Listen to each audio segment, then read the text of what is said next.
Dear friends, বন্ধুরা, আমরা বাড়ি ফিরছি। আমরা কোচবিহার এবং জলপাইগুড়ি এবং আলিপুরদুয়ার।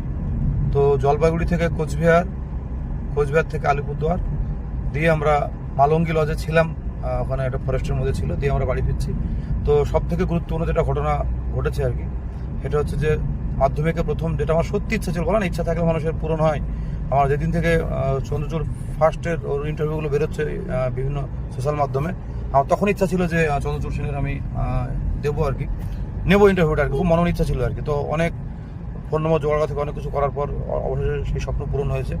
আপনারা দেখুন। এবং অভিক দাসের অসাধারণ প্রতিভাময় ছেলে অভিক দাস আর কি, দুটোই উচ্চ মাধ্যমিকে প্রথম এবং মাধ্যমিকে প্রথম। তার ইন্টারভিউ নেওয়ার আমার সত্যিই তখন টিভিতে দেখার পর শখ ছিল, এটা পূরণ হয়েছে আর কি। তো মানুষ বলে না, ইচ্ছা থাকলে এবং মনের মধ্যে স্বপ্ন থাকলে এটা পূরণ হয় আর কি। এবং তার জন্য আলিপুরদুয়ার কোচবিহার আসা, সুদূর করিমপুর থেকে।